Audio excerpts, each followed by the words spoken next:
Jon here on KMMU. Looking forward to being with you for the next 2 hours. The first hour, we've got two of your favorite guests. We're going to have Michael Letts and David Pine join us. I'll do a short intro on both of them, and we're just going to get going. Normally, as you folks have come to notice, we normally have like a little musical intro. We're going to skip it this time. We're going to get right to it because we got a lot of territory to cover. So, but first, let me get this show off to a proper start. Let me give out the show prayer, the show mantra. Like I said, wish I could say I was this way all the time, but when it comes to doing this show, it's the prayer of my heart, and it's the show mantra. So let's start with the show prayer. I hope my show is a gift back to my forefathers, the founding fathers, and may it be an acceptable token to our Father above. Then the show mantra. Where there is liberty, there is the Spirit of Christ. Where the Spirit of Christ is, there will be liberty. And the greater the Spirit of Christ, the greater liberty will be. All right, now let's bring on Michael Letts and David Pine. Michael and David, thank you so much for joining me today. Really looking forward to this conversation. There's a lot to cover. If you've been living in a cave, you haven't heard probably the biggest news of the year, which is that it probably is the biggest news of the year, frankly, when I think about it. That Charlie Kirk was assassinated on last Wednesday on September 10th, and I'm going to say it was a political assassination. So I'm going to start off with this context, and that is I see it as a political assassination, very similar to, say, Martin Luther King, because why? And it's a combination of Martin Luther King and President John Kennedy. Why? Because there was a lot of people, a lot of video recording it, and we have thousands of Zapruder films, possibly. I guarantee you we've got hundreds that are within that crowd. And then on top of that, there's a lot of questions on who done it, where it came from. There was a big, what in the world's going on here? Is he dead? And then how does it also somewhat compare with Martin Luther King? He wasn't a true politician from the standpoint he wasn't appointed to political office, but he was a political figure. He had a message, and I'm going to say, boy, there may be some people that really dislike me for this, but he frankly had a much more Christian message than Martin Luther King did, and he was starting to make waves. He was starting, just like Martin Luther King did, started changing the views of many different people. So it's going to be interesting to see where this conversation goes. Like I said, there's a lot of questions. I've talked with David Pine and Michael Letts. I've talked with both of them, and I was like, hey, David was already, Michael's the first week of the month. David's the third week of the month, excuse me. So I called up David and I said, hey, what do you think about doing a panel, having a little bit of cross chat for a few minutes with Michael Letts? And David was extremely gracious to me and to Michael and said, no, I want to do a panel discussion. That's the kind of guy that David is. So, there was, I've been getting tons and tons of texts and phone calls, just like both of you have. I also want to hit on, one of these two individuals happened to have met George Zinn. And here in Utah, we're starting to get some information coming into us, a little bit about Tyler Robinson's family and background. And I'm going to start it off with this. Let me tell you what my very first thoughts were when the text came over me. I'm sitting in Sandy. I was at lunch. Because I was out meeting with different businesses, was taking a lunch by myself, and I had some people, all of a sudden, bing, bing, bing, my phone just starts going nuts. And I see Charlie Kirk. And so I pull it up. Charlie Kirk has been shot. That's the first thing that comes up. I mention it, and then like I say it out loud, because then I have another person from Florida give me a call and say, John, what's going on? Tell me what's going down. And I said, apparently, I'm assuming you're calling me because of what happened with Charlie Kirk being shot at UVU, Utah Valley University, here in Orem, Utah, which is not too far from where I live. It's in the same county. And he goes, what do you know? And so I started giving him the data dump, and it was amazing how many people jumped on their phones that was around me and started looking. I saw them scrolling, get on X and start looking.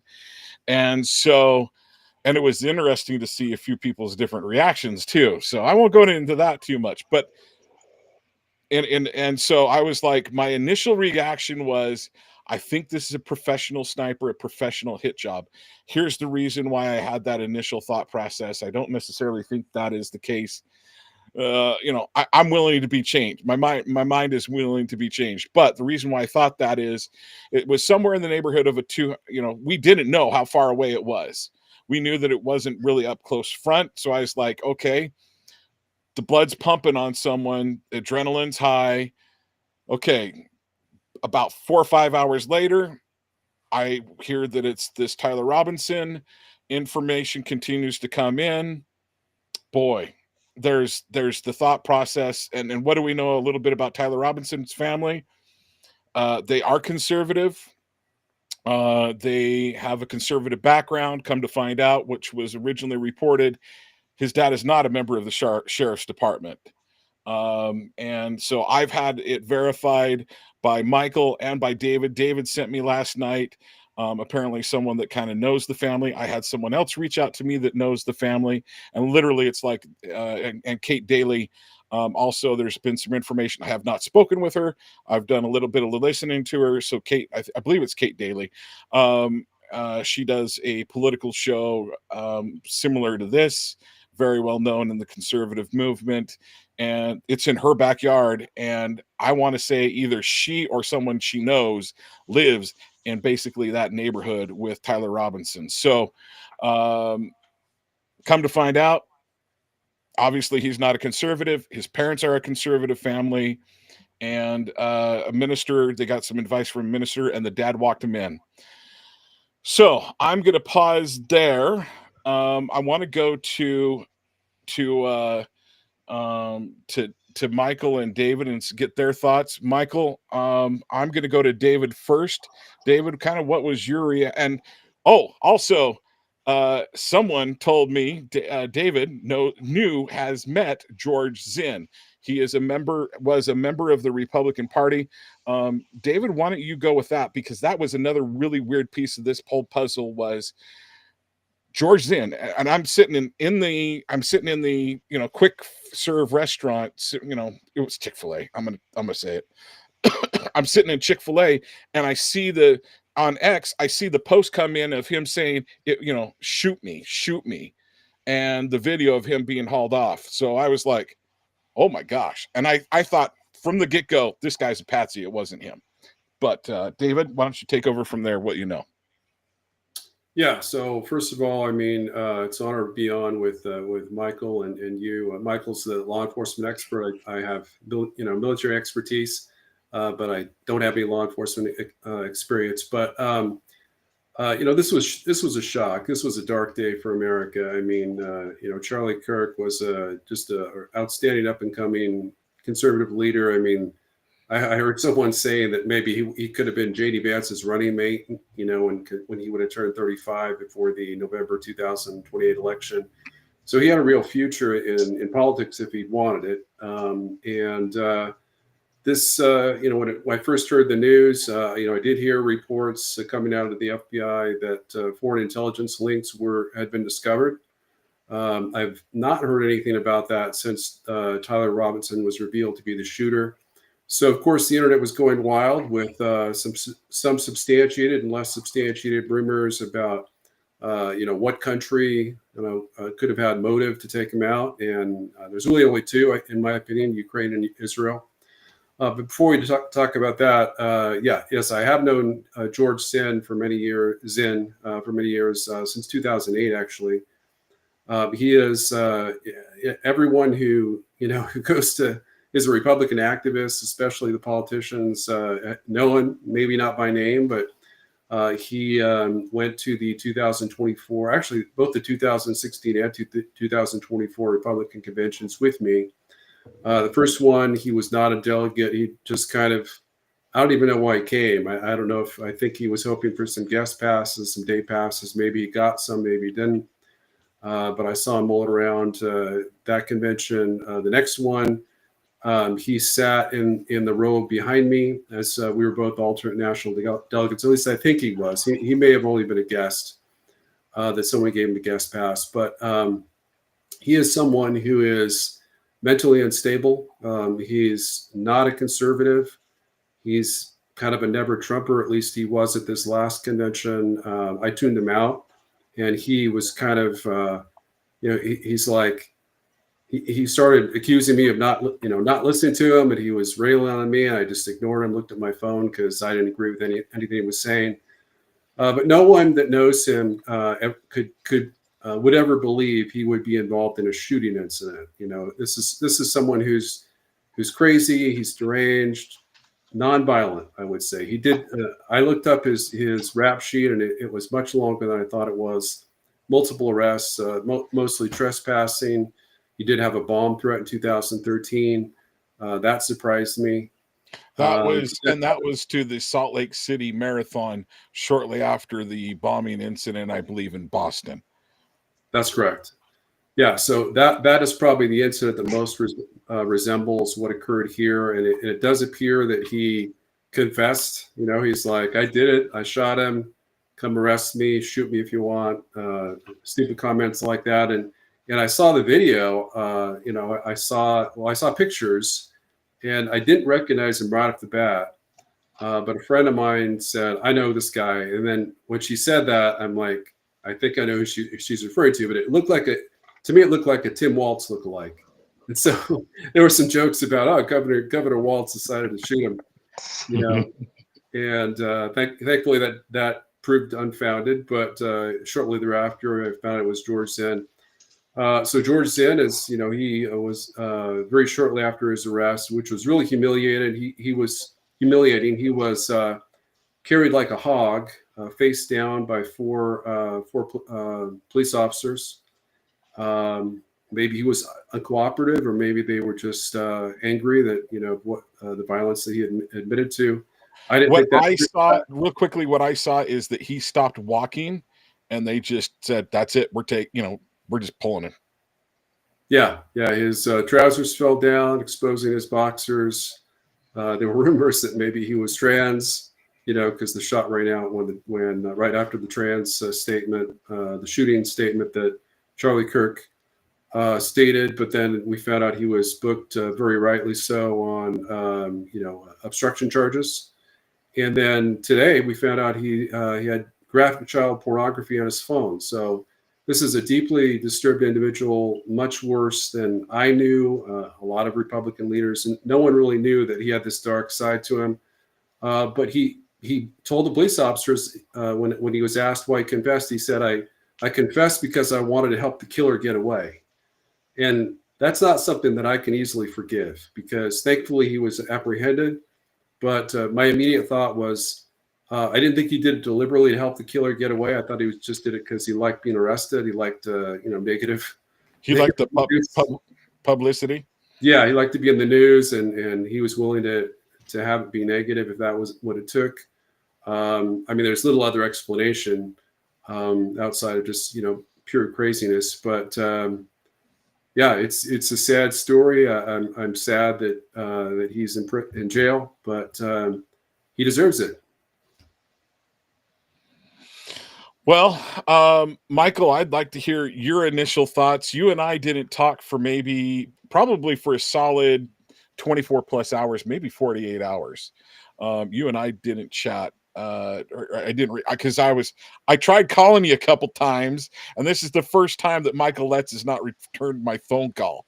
So someone was kind of, wanted by the public for his comment. We did 30 interviews in less than 12, 13 hours, I believe it was. So it was Yeah, I'm sorry we couldn't get to you, John, but we did the It's best nice we to know could. where I fit in your life, Michael. I thought I was one of your close friends. No, I'm just kidding.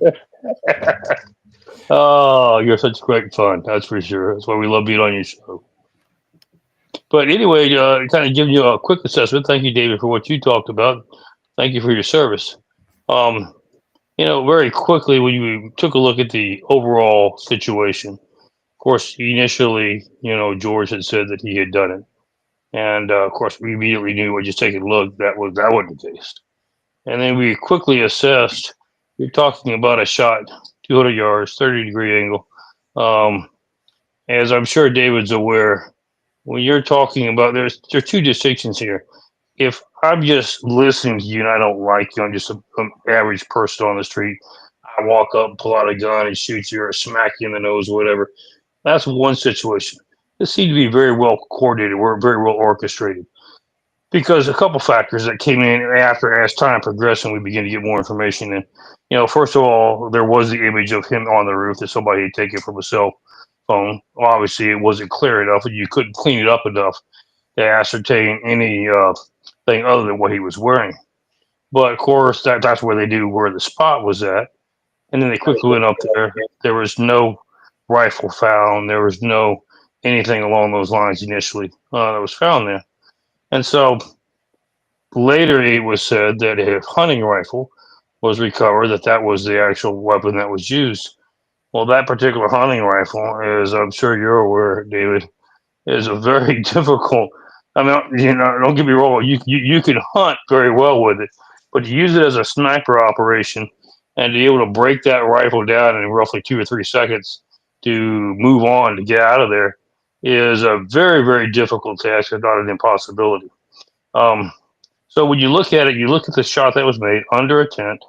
You look at the fact that 200 yards, 30-degree trajectory angle. You have to look at the fact that when those kind of shots, you remember you only get one shot. You don't get to sit there and target practice. You get one shot, and that's all you get. And so you had to basically, to make it accurate, you had to do wind calculations. You had to do load projections. You had to do drift. There are a lot of calculations. I tell people the easy way to remember this is most people have seen sniper movies, made off recreations of some of our best snipers in the military. You'll always usually see a spotter with them. And there's a reason why we have a spotter, because not only do they help line up the sight, but they do these calculations on their handheld equipment to make these calculations. If you're really, really good, you can do these calculations in your head to be able to set the settings on the scope to make sure that your accuracy is almost guaranteed.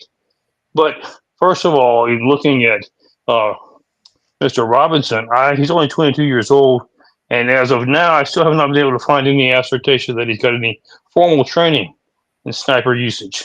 His family comes from what we call a shooting background. They're comfortable with weapons. They've obviously shot, plenty of times. But just because you can shoot soda pop cans off of a fence with a BB gun doesn't necessarily mean that you can have sniper accuracy without the necessary equipment. I didn't see that. Then when you take a look at the footage that they did discover, of course, with him running on the roof, jumping off, the question was, where was the rifle that you supposedly found in those shots? And then they quickly changed the narrative. Well, the rifle was either broke down because he did have a black, looks like a knapsack or something along those lines with him that he threw off. And that's when I made the assertion. It'd be hard to break that thing down and get it into that knapsack.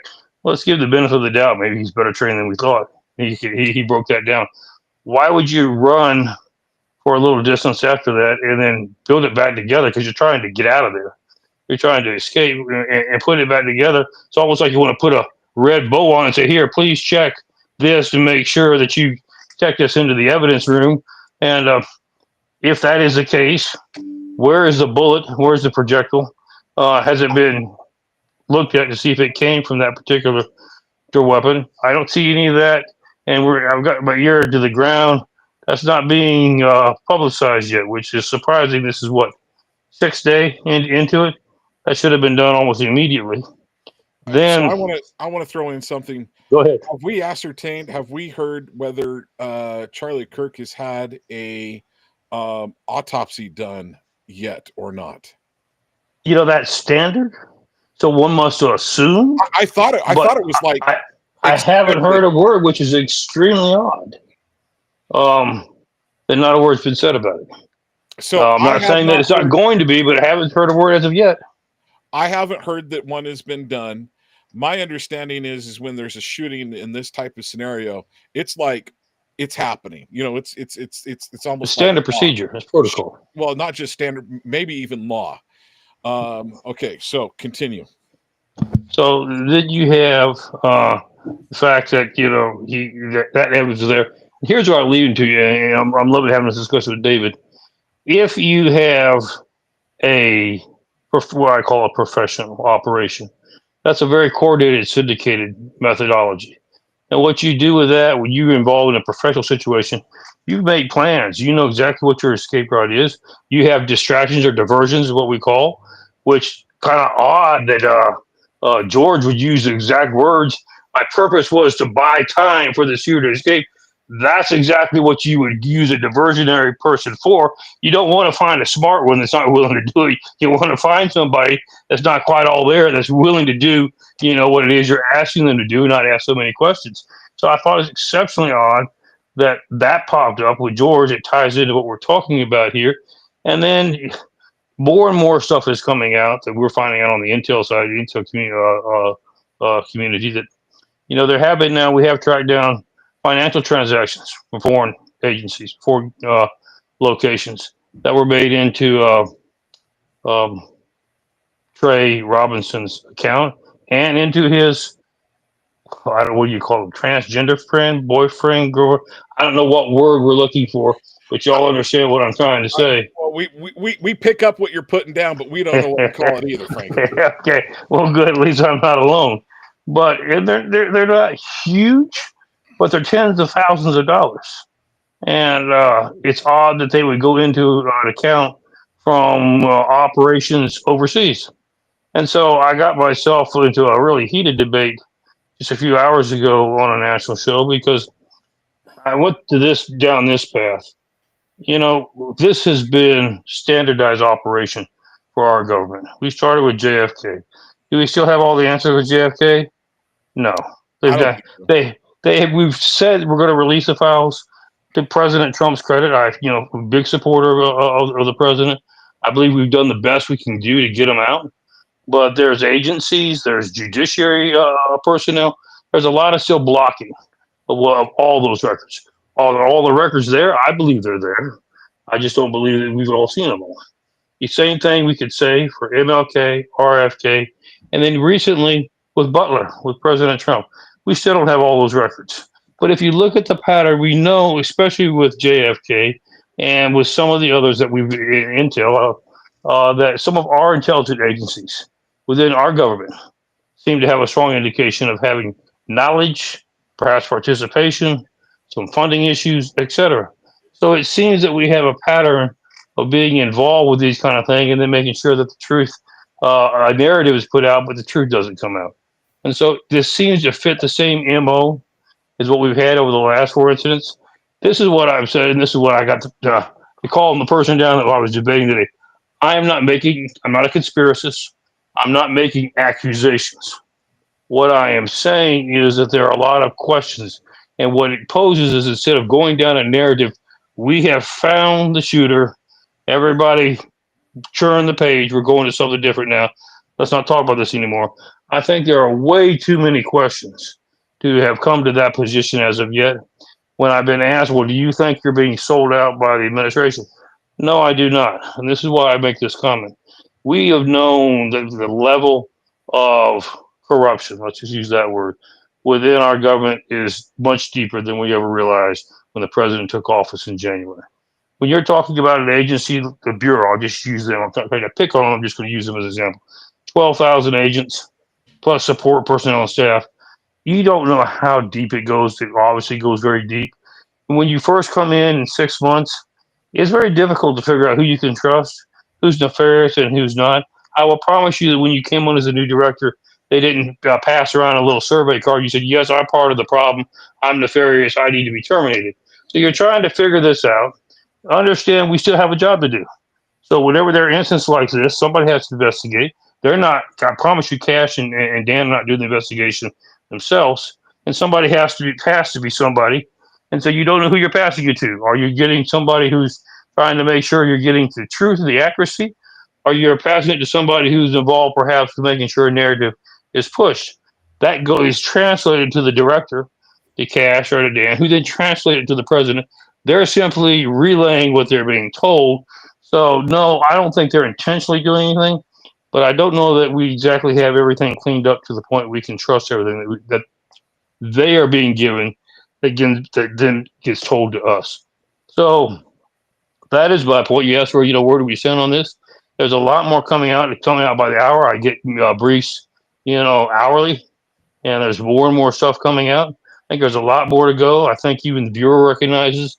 I think Dan, you mentioned. You mentioned it that even the Bureau recognizes that there's strong possibility of foreign influence, and so we've got a lot more questions that need to be answered. And that's what I'm telling folks. I think America is tired of being given a narrative for a political purpose and not being given the truth with transparency. And I want to make sure that gets done right this time. Okay, David, any thoughts from you? Yeah, I think, I mean, for me, there's I have a high degree of confidence that he's in fact the shooter. I do have concerns about, George Zinn being a willing patsy. Maybe he was in league with them at some level. And we know that there was coordination and conspiracy going on among his Antifa Discord members. A lot of those, they were kind of Antifa, but also pro-trans militants. There's been a surge, obviously, and trans shootings, mass shootings, trans killers, and they were highly motivated by violence. In fact, there was a Fox News poll that just came out today. I don't think it was conducted by Fox News, but it was reported by Fox News that 56% of so-called progressives said that Trump being murdered or assassinated would be at least partially justified. I mean, that's when you think about progressives, they claim to be, I remember an old slogan, love Trump's hate. Now it's like, kill Trump is more than so they've transformed a lot since 2016 over the last 8 years. And it's this murderous, hateful Democrat rhetoric that describes Trump as, Charlie Kirk and others as fascists, as Nazis, as proto-Hitlers, dictators. I mean, I know for me, when I think about Hitler, I'm like, I wish God would let me go back in time and kill him right after he started the Holocaust or right after he started World War II. Not before he became a murderer, but after, and saved millions of lives. So I think that's the mentality. It's like they're like vigilante crusaders. They think they're leftist heroes that can, but there's no evidence. The problem is there's no evidence that any of the rhetoric, which I think is God-based, value-based, Christian-based, about trans and whatever else he was talking about, would lead to violence. In fact, everything he said was the opposite of violence. But in terms of the rifle, I have a lot of the same concerns that Michael expressed. I mean, typically Mausers aren't dismantled. It's not something you can dismantle. Okay, can I jump in here real quickly? He's Antifa friendly, right? At the very least, Antifa friendly. At the very least. Yep. Yeah, he's and he uses a Mauser. I'm like, I mean, a Browning, Remington. There's so many other so many other makes that you could use, but he uses a Mauser. I'm like, it's his grandfather's gun. I did not hear that. It's a World War I era gun, but obviously there were probably some produced since then. It was like a Mauser 98, which refers to 1898, which was when it was first produced. But it was it's a Mauser Kata K98, and it's I've got one. Yeah, and that's what I can tell you from firsthand. You ain't breaking that sucker down in 3 seconds. I promise you that. Yeah, you better know what you're doing before you try to break it down. Yeah, it's a powerful gun. It's got a powerful round, a 30-06. It's a long gun. I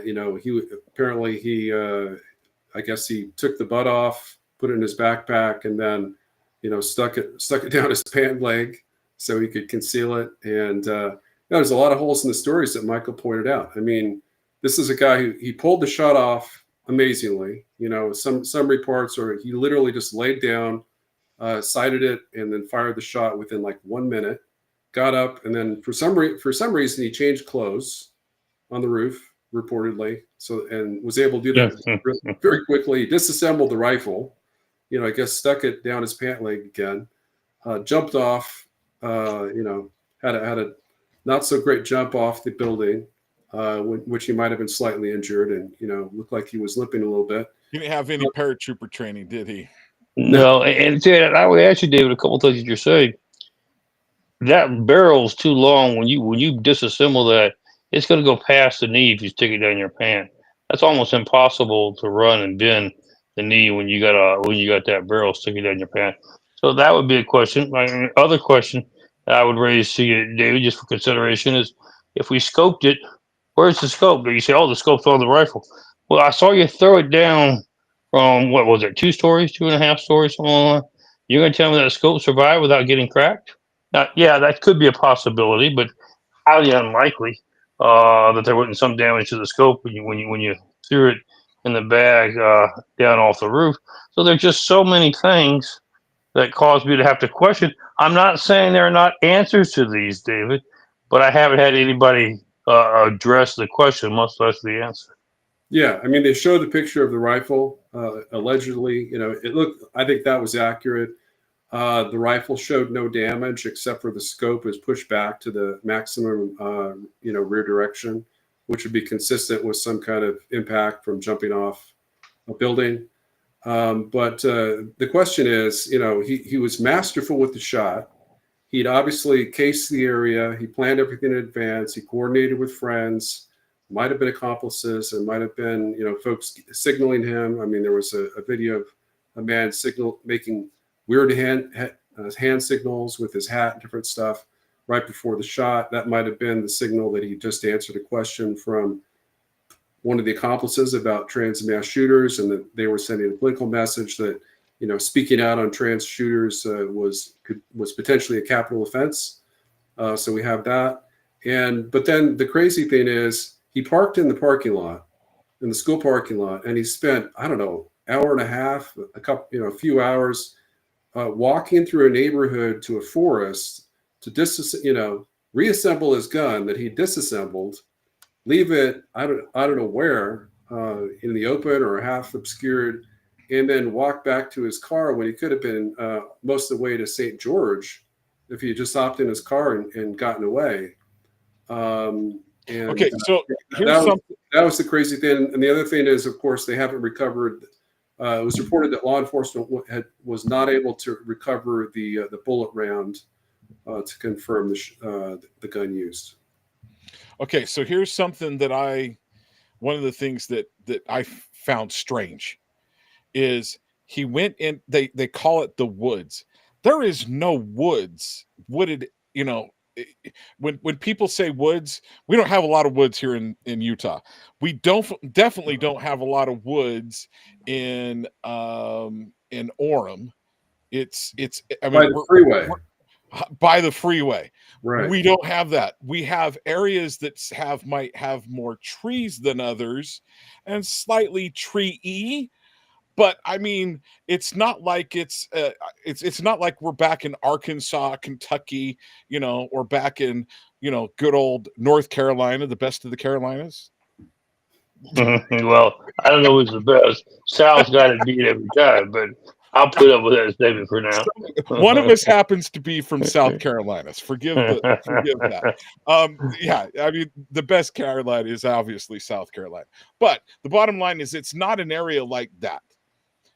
So I just go, I'm like, it doesn't make a lot of sense. There is a huge risk that if you go into that area, you're going to stand out going into the area, and you're probably going to be seen walking all the way in and all the way out. There's a very good chance these, you know, ring cameras are going to catch it, like you and David have kind of alluded, like David mentioned and you alluded to, Michael. Why not just put it in the car and drive off? Right. And if you want to dump it, he said he wanted to recover the gun. In what was reported today in the press conference, they read the text between him and his trans lover, trans boyfriend or girlfriend. Again, I call it boyfriend.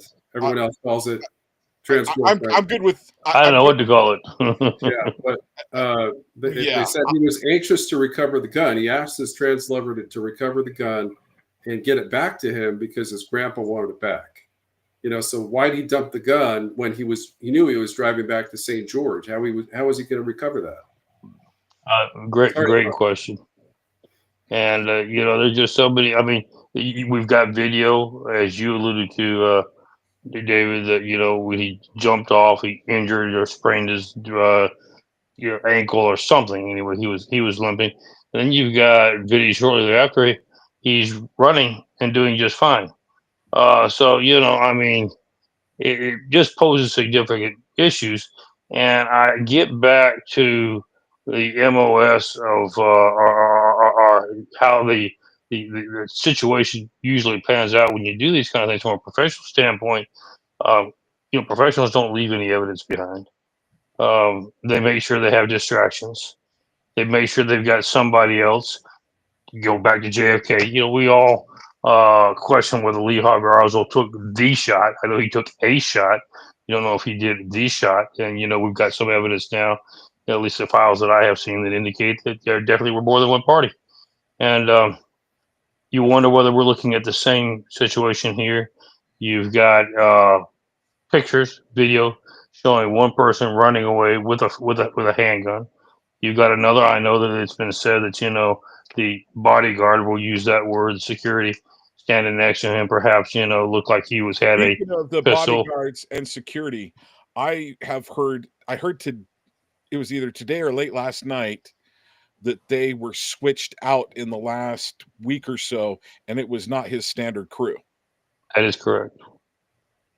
That is correct. And And so you look at all these different pieces, which is why I finished my conversation by saying I don't think we have enough to make a point, 100% assessment on anybody. I think there's just too many questions, but these questions are extremely troubling about Robinson. Now you say, well, if Robinson didn't do it, who did? Well, there's an awful lot of coincidentals that happened. You had Plain Lee that turned off his transponder that we eventually found out. We know some of the organizations that we're talking about now that have funneled the money that I mentioned that has gone to their accounts have ties in with Mossad and with the Israeli government. So that's where I got chewed out today. How dare you even imply that Israel could have had a role? And my point was, you're putting those words in my mouth. What I'm saying is there are connections there. Okay, I've got the intel to prove it. Now, does that mean X or Y or Z? I have no idea. What it means is I'm saying it should be fully investigated and be vetted. And I think that does two things. If you vet it, you could say, yeah, we heard that, and here's the results, nothing to it. Or, yeah, we heard that, and we're pursuing it further. But I think to just discount automatically anything that anybody says without being able to try to at least take a look at it and vet it first, I think is a mistake at this point. David, so we're getting to the point where it's almost 5:00. And unfortunately we're 10 minutes late starting, so please forgive us, meaning Main Street Media Utah. We had a few technical issues that arose. We couldn't quite fire things up like we wanted to. So David and Michael, what are a couple of the main takeaways you want people to take away? And obviously we're going to talk about this more here in the future. But what are the main takeaways that you want? And then I want to hit on what does Charlie, this assassination mean? And I am really concerned about the temperature, whether the reaction to this assassination. I'm really concerned about the left. I'm actually pretty pleased with what happened on the right. Reports are that there were millions more in attendance at church on Sunday than the week before. I'm going to say Charlie Kirk would be pretty pleased with that. So I would agree. David, you feel free to go ahead. David, a couple of points that you want people to take away from this that maybe they haven't heard, or that you think are very important for people to pay attention to? Yeah, I mean, for me, the main takeaways is the problem we have with far left domestic terrorist groups is far greater than we realized. I mean, Joe Biden, I mean, he devoted his entire presidency from his inauguration speech to talking about how the greatest national security threat we face was from domestic violent extremists on the far right. We've seen none of that. The only far right violence was trespassing, I guess, breaking windows on January 6th. And that was pretty much it. They didn't bring any guns or, firearms into the Capitol. They had no plans for an insurrection, unlike the May 30th insurrection, May 30th, 2020 insurrection at the White House, where the snipers had to get up because they breached the first White House barrier and were threatening to storm the White House and lynch the first family and kill President Trump on the spot. The riots, obviously, I mean, that's, when we talk about, reversing roles, let's talk about if it was a right-wing nutcase that shot Nancy Pelosi or, Speaker Jeffries or Oprah Winfrey or someone like that. I mean, there'd be riots in the streets, the cities would be burning. And that was one of the interesting thing is one of the reasons that I think for this terrorist attack was, I think it was twofold. Number one was to silence conservatives on the right, to intimidate them not to speak out on issues, especially like trans violence, trans shooters, anything trans related, or perhaps gays as well, because we know the shooter was a homosexual, had his roommate was a trans lover, but also to try to incite violence on the right. We had limited instances that I saw. It's where people were posting on X. Candace Owens, obviously, this wasn't talking about violence, but she's like, I just hate everyone right now because she was like considered him like a brother. They worked together, and Right. he helped get her started. She worked at Turning Point. And she's obviously a rock star. She's got 5 million followers on X, but was to try to incite violence, and we haven't seen any. I mean, there hasn't been a single city burned by even not a single fire started by a right-wing arsonist. So I don't know if I mentioned this. So the 21% of in this Fox News reported poll, 21% of people, progressives, said that political violence is absolutely justified. And only 4.6% of so-called conservatives said that. So the disparity is about 4-1, or 5, actually closer to 5-1. So I heard a poll referenced today. Oh man, I wish I could remember what the poll was, but they were saying it was like 8 times. It was 3%. And it was over 28%, I believe. So I think these are two different polls. Mm-hmm. I think the poll that you heard and another, but similar questions were asked. So I'd say that's very accurate.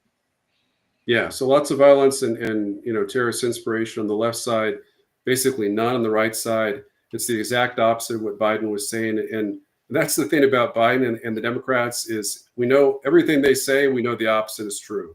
Whether it's on Ukraine, whether it's on Trump, maybe the Epstein files is maybe one of the few true things that they've been saying. Kash Patel, I think, shamefully, claimed that there's no other perpetrators for the 1,000 underage rape victims. That there was no evidence that Jeffrey Epstein hosted a single fellow rapist, child rapist, or child molester at his island. We know that that's not the case. Bill Clinton, I mean, we could do a whole show on that, but there is, I just want to underscore Michael's point that there is corruption at the top of the FBI. It's not just in the mid ranks today, unfortunately. I think you're exactly right, David. And I want to point out a couple things. First of all, what I said, there's a lot more questions left to be discussed. You mentioned Epstein. We know for a fact, we have the intel, and of course, I got queued out for this one today as well. But we know that Epstein, it wasn't just about a child sex trafficking ring. It was a strategic operation for blackmail purposes. There were And that many was intel something that agencies. By the Mossad. Yeah. that was something that Charlie Kirk in the last month or so had started hitting home, and was even talking to Ben Shapiro and others about within like a week. And He did. there and Candace Owens recently, along with a couple other hosts, no one that I know personally, but it's out there right now. One of them was done on Infowars. Is that there were numerous reports that two things: Charlie Kirk had said that he was afraid for his life from Israel because of the Israel issue, and number two, that he was told to back off specifically about the Epstein issue. And Candace Owens, you know, has made those very similar comments. Well, and the other thing I was going to mention, and they were talking about Israel. I've raised this point today, and I don't regret it because Charlie raised the same point. In fact, Charlie was a friend, and quite frankly, here was what was the issue. Not only is there connection with Mossad and our intelligence agencies with Epstein, let's just be blunt, but it was causing questions to be raised even by Charlie nationally that, well, we're taking a look at Mossad. Let's take a look at the entire relationship with Israel. Now, people don't need to misunderstand this. We're strong supporters of the people of Israel. But every government has its own nefarious activities that sometimes they partake in. And on this particular question, it was raised, why does Israel have such influence within the U.S. government? And the question was raised, what do you mean by that? You know how many billions a year we give to Israel? Well, Israel is not a Somalia, okay? It's not a poor nation. It is a very wealthy nation. So why are our taxpayers paying to fund and to support a nation that really, quite frankly, could do itself? We provide tremendous amount of military aid. I'm all in favor of making sure they can defend themselves, and they need whatever military aid they can get. But why do we have to give it to them? I mean, why are we taking care of the entire world off the backs of American taxpayers? And what do they have? Why do they have such influence in Congress? Why do they have such influence in the past? Not even saying they don't have some influence now with presidential administrations. And I think those questions were beginning to be asked, and I don't think it was a very favorably received by those that would be on the responding end of those questions. And so I think another thing that Candace had mentioned was Charlie had sent a letter to Bibi Netanyahu, and he released a letter, which Charlie was very eloquent about his praise for Israel, the people of Israel. But the letter was edited. There were parts left out. And Candace said, "Why would you release something and take out some of the things that?" Because she had seen the letter before it had been mailed, and take out things that were not favorable. That just it raises additional questions. And this is my point back. You asked my take on this. There are an awful lot of questions, and I don't think any of us need to automatically say, "Oh, that's a stupid question. What would you ask that for?" I think all questions are fair. I think all questions should be asked. And I think all questions should be vetted and have a truthful, honest answer so that we can know whether to discard them or further investigate them. And then I was asked a final question on a show today. So, what's the solution? What does this mean? Where are we at? It's as David pointed out, we got a lot of hatred out there. There's no question about that. But why are we getting the hatred? I think the reason why we're getting the hatred, and this is what I mentioned, I think this administration, we've done a fantastic job of rooting out nefarious activity, pointing out where things have been, money has been misappropriated. Let's just use a better word. Money's been stolen, okay, from the U.S. Treasury, where things like RussiaGate, organizations, law enforcement, et cetera, agencies have been weaponized and politicized. They've broken the law, quite frankly. We see it, with the Bureau, they change reports to get FISA to sign off on things, et cetera. And I think we've done a great job of exposing that. But I think when we have failed or not capitalized on would be a better word, is we have not demanded accountability. Not to say it's not coming, but as far as the American people can see, and those committing the crimes can see, I can do things. I can maybe even get found out. But at this stage, it doesn't seem like nothing happens to me. And I think to get us back to a sense to where we can get this stuff under control, people have to see consequences to their actions. There has to be accountability. And I think we need to capitalize on that. Not just in this investigation as to who did what are we going to do with them, but all the way to the top. Who did what in Russiagate? Who did what here, there, etc.? Who did what in Congress? Who took what money that they shouldn't have? And I think people start needing to see that you're going to be held accountable. Then you start seeing people taken out in cuffs and being charged with the crimes they committed. I think when we get that as a nation, that there are consequences to your actions, there'll be less consequences like what we're seeing now. But right now, there doesn't seem to be any consequence for doing it. So why not jump on the bandwagon and run around like a banshee and just throw a fit because nothing seems to happen. I think that's critical for your next step. A little birdie sent me a couple talking points. It says since Charlie Kirk's assassination, 250 U.S. legislatures are in Israel promoting 50 states, one Israel. House bans Pentagon from boycotting Israel. 650 million in military aid to Israel, and bill proposed to revoke U.S. passports for Israeli criticism. Man, why do we sorry, to me that makes no sense. First Amendment gone, especially with that last one. Why do we have 250 legislatures over there?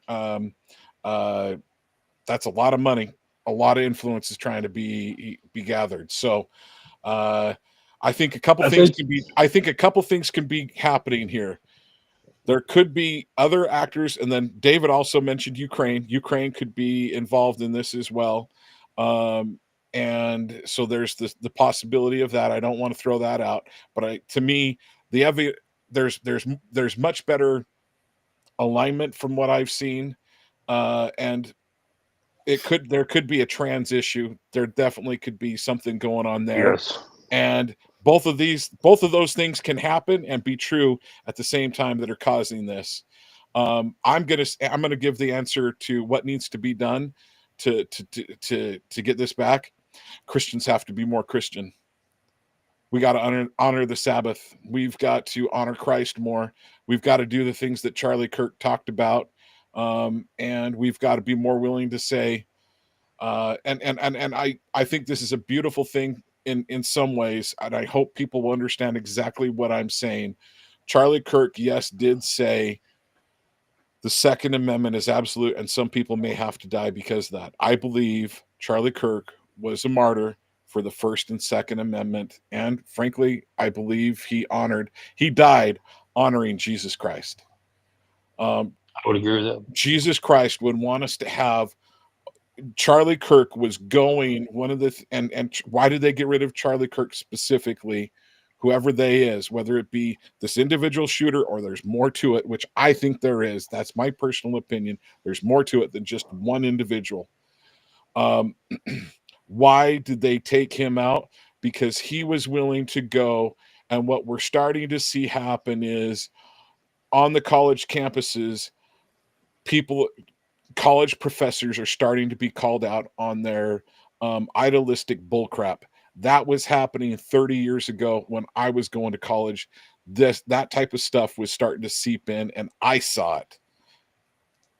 Most people are like, John, what in the crap are you talking about? But I pointed it out to different people, and people were like, John, you're crazy. I'm like, this is ridiculous. And so that was starting to turn. We were really starting to turn around. Statement from my son.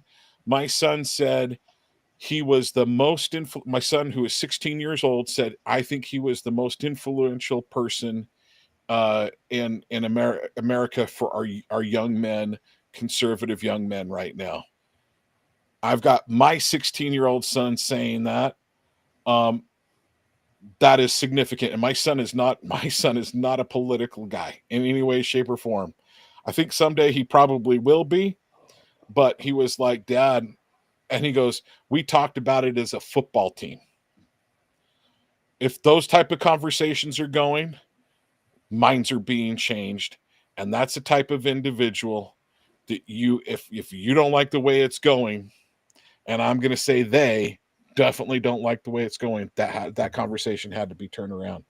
Michael, I'm going to give you a last comment, and then I'm going to take over with David. I think we need to have in a couple more weeks. It'd be great to have another panel discussion and see what more there is that has been revealed. Gentlemen, Michael, your thoughts? Well, real quickly, I'll wrap it up by saying this. I agree with everything you just said, John, but let me drive home a further stronger point as to where there's still a lot of questions to be asked. The Senate just voted, surprisingly, 51 to 49 to shut down the Epstein files and any release, et cetera, et cetera. Where do you think that influence is coming from? This is obviously here's all I'm trying to say, folks. There's incidents that occur in our country. But there's an awful lot of things behind the scenes.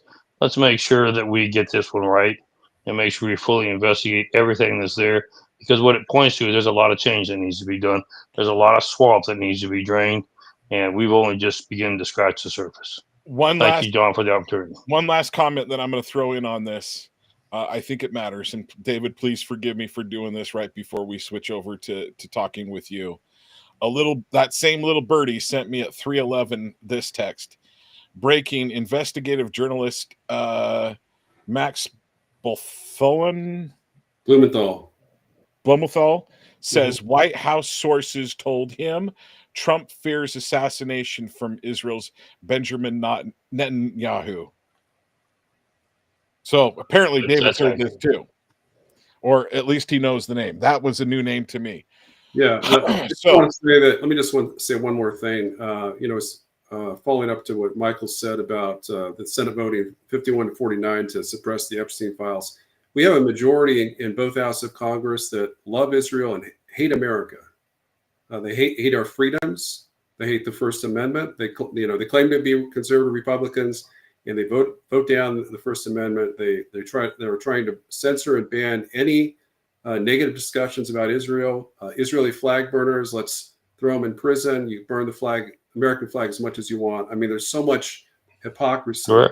There's no reason for anyone, I don't care who it is in Congress, who puts their loyalty to a foreign power above their loyalty to the United States of America should be expelled in disgrace and banned from ever holding federal office. And that's what we have in the Republican Party in Congress today. And to add what David said, we have 89 members of Congress right now have dual citizenship, have citizenship in Israel and in the United States. Members of the United States Congress who have dual citizenship. I don't know how you can have dual citizenship when you're supposed to be representing the interests of the American people, and you're actually a citizen of another country as well. I think it should be, Congress needs to pass a law that you cannot be a dual citizen if you're in Congress. You cannot have a dual citizenship to any country, not just Israel. We happen to have, and here's what we need to do. Mrs. Omar has dual citizenship to Somalia. I mean, I don't care what nation it is. If you want to run for Congress, you must give up your dual citizenship. There's those that have it to India, dual citizenship, I believe, in India. If you have dual citizenship, you are not eligible to be in federal elected office, period. Absolutely. Okay. Michael, we'll be talking in a couple of weeks, brother. Let's see what more there is. And I'm hoping that we can have another panel discussion in 2 to 4 weeks or something like that. So, David, thank you for the opportunity to be with you as well. Enjoyed the panel discussion. Thanks, Mike. And there are people that are hitting me, asking me about videos. We have not had a chance to cover that. We might get to do that in the future. So there's some videos of possibility of up close shooting. So unfortunately, we're going to have to table that for the moment. We just didn't get a chance to get to it. So they do exist. I've got them. So yes. All right. So folks, Michael Letts of InvestUSA.org. He is the president, CEO, and founder of Invest USA. They have given out over 17,000 bulletproof vests to first responders and to law enforcement. Thank you for doing it. Please go to InvestUSA.org. That'd be fantastic. We'd appreciate you doing that. God bless you, gentlemen. God bless America. Stay in the fight. We're going to win. Okay. Take care. Thank you, Michael. Appreciate you. All right. David, thank you so much for being so gracious to have him join us. I really appreciate it. Folks, yeah, great discussion. I want to, let's see if I can bring up David's bio real quickly. So just because I wanted to get into it right away, we'd already lost about 10 minutes by the time we got on. I just wanted to get into the conversation, get as much covered as we could. I was hoping that there were more things that we were going to cover. We just didn't get to it. And one of those is the videos different videos of up close possible, the assassin being up close as opposed to a long shooter. And I don't want to take any of the time of that, but I did want to mention that. So David T.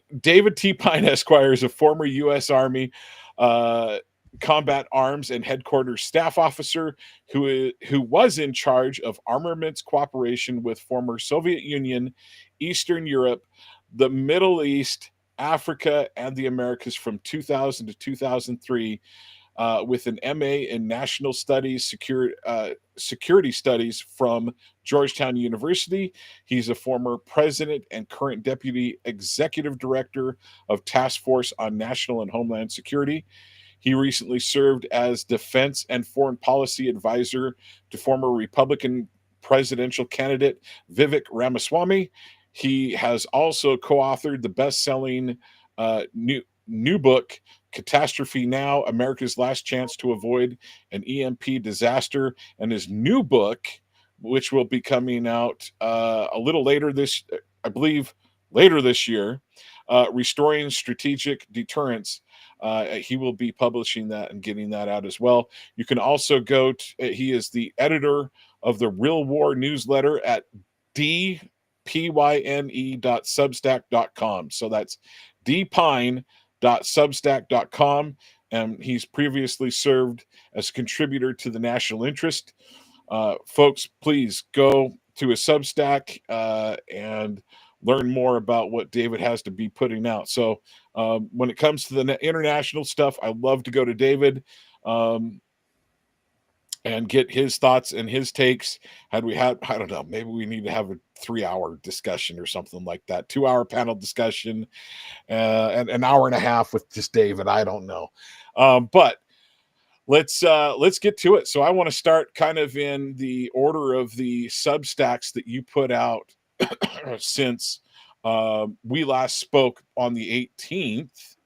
I'm trying to find the list of your Substacks. Please forgive me. Here we go. Oh, man. I'm working 2 computers, folks. Please forgive me. So the first one was on the 20th. Trump's call for Putin-Zelensky meeting is a road to nowhere unless he pursues Zelensky to agree to a territorial swap. Then on September 5th, David put out China showcases new missiles during military parade, commensurating victory in World War II. And Trump continues to escalate his war with Russia, threatening to provoke World War III. Where do you want to start, David? Yeah, so Trump, of course, had this great summit with Putin on August 15th, and he had very poor follow-up. He did, to his credit, he did urge Zelensky and the EU to accept Russia's demand for the return to the Donbass region, which constitutes just a little over 1% of Ukraine's internationally recognized territory. So he was, trying to ask them to reach a deal with Russia, but he's applied zero pressure on Zelensky. He's done literally nothing since March 11th that would pressure Zelensky in any way to make even the slightest concession for peace. In the meantime, Russia's made sweeping concessions on terms, and that, you know, there could have been a huge diplomatic victory for Trump if he signed the deal. In my estimate, he had probably was 80 to 90% agreed with Russia on peace terms.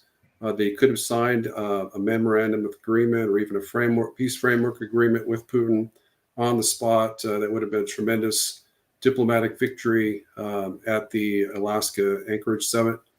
But he chose not to because he was persuaded by Secretary of Defense and interim National Security Advisor Marco Rubio and other neocon agitators in his administration to make really bad decisions and continued the Biden policy, and in fact one up Biden by sending 3,550 ERAM cruise missiles that would be launched by U.S. Air Force retired piloted F-16 fighters against Russian territory in deep strikes against Russia. And that's going to really escalate things. Thankfully, those missiles, they're starting delivery next month, just 10. But the main deliveries are going to happen about a month from now. But Trump really is, pushing the U.S. down the road to World War III. One of those articles I published, it might have been the last one that I published, talks about how Trump is pushing the U.S. closer to World War III. He's, it's not just sanctions threats where he's pressuring NATO to dump Russian oil purchases. Threatening 100 to 500% sanctions on pretty much 85% of the countries in the world. So that's a very isolationist measure that he's been considering, passed by, it hasn't been passed yet, but it's got 85 Senate co-sponsors from neo-isolationists and warmongers. They're kind of both at the same time. They're bipolar. They're trying to cut the U.S. off from trade in the world, but bully Russia, the greatest nuclear superpower in the world today, to I guess cave to U.S.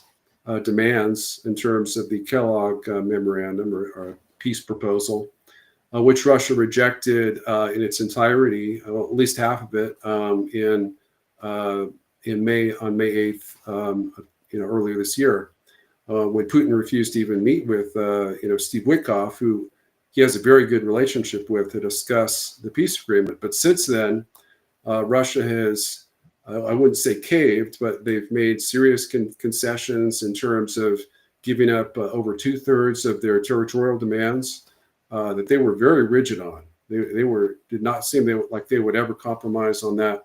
Trump pushed them to give up 2/3 of their territorial demands in Kherson and Zaporozhye, to limit it really to just the Donetsk region, which the Donbass region, they have 88% control currently.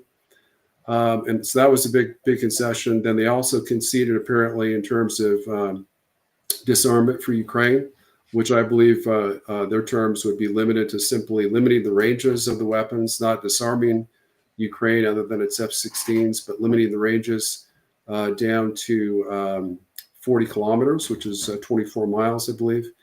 And pretty much letting Ukraine have, as big an army as they wanted with as many weapons, as long as they're not long range. So they could have unlimited amounts of short to medium range drones, missiles, not aircraft. The aircraft would be limited, but drones and missiles in particular. So that's a second concession. And the third big concession is on denazification, which the Russians essentially define as regime change in terms of Zelensky. And of course, banning the neo-Nazi far-right ultra-nationalists, both political parties and militias, of which the main militia, of course, is the Azov Corps, which has been deployed to the Donbass region to counter Russian breakthroughs, which occurred, I think, late last month. So in addition to that, I also wrote about the Chinese military parade. China had this massive military parade to celebrate the Chinese victory over Japan in World War II. Now, was that separate from when he had Putin with him, as well as India, I believe? Yeah, so there were two connected events. There were two separate but connected events. The first event was the annual Shanghai Cooperation Organization Summit that was held from August 31st to September 1st. And that was conducted with the leaders of, I think, 26 different nations that were essentially allied with Russia and China. And those include Turkey, Slovakia, and Serbia. So two NATO member states were two NATO state heads, leaders were there to meet with Putin and Xi. And that's what Trump called conspiring against the United States. So there were, pictures published with Putin, Xi, and India's Prime Minister Modi, all with their hands clasped, smiling, essentially, triple alliance against the United States. And we keep hearing that there's no alliance. I mean, we have idiots in the national security establishment, right-wing pundits on Fox News saying that China's isolated, they don't have any allies, and then we see all these heads of state marching in unison. Yeah. Where it totally destroys the myth that China's isolated and has no allies. Russia, of course, trades with 85% of the world's nations. It was only 15% that have any sanctions on Russia. 15% of the world's nations with 15% of the world's population refuse to trade with Russia. So Russia's far from isolated. China's far from isolated. They have a huge military alliance that represents the greatest threat the U.S. has ever faced in its history. They have nuclear dominance, strategic level, tactical level, super EMP dominance, conventional military dominance. China, of course, has the largest army, navy, coast guard, and the largest nuclear-capable ballistic missile force by far in the world. Russia's the fourth largest economy. China's the first. India's the third. So we have three of the world's top four economies are aligned against the U.S. in some sort of alliance. We have idiots in the neoconservative Republican Congress that continue to claim that we're the world's greatest superpower. I mean, they just, just to look at the weapons, the nuclear missiles that were showcased by China, I mean, it was really unbelievable. They had according to one podcaster, a military expert, China had 76 weapons showcased at the parade, and I think somewhere around 44 of those, or maybe 46 of those, were new weapons that were not operationally deployed until last year or later. Wow. So, the U.S., of course, we still have Minuteman III ICBMs that were built before you were born and when I was a year old, and that haven't been replaced. And they're talking about extending them to have a lifespan of 80 years when they were designed for a lifespan of 10 years. And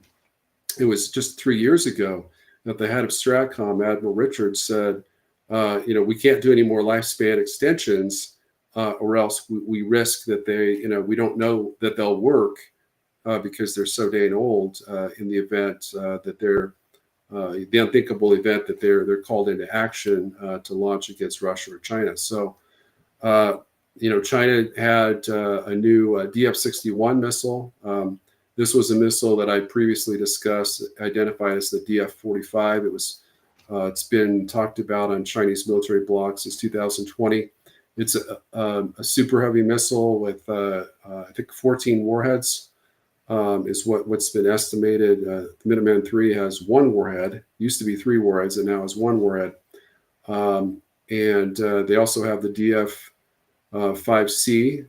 That is a 12 warhead missile, which is their longest range missile. That's another super heavy missile. We don't have any heavy missiles. We don't have any mobile missiles. We don't have any nuclear hypersonic missiles.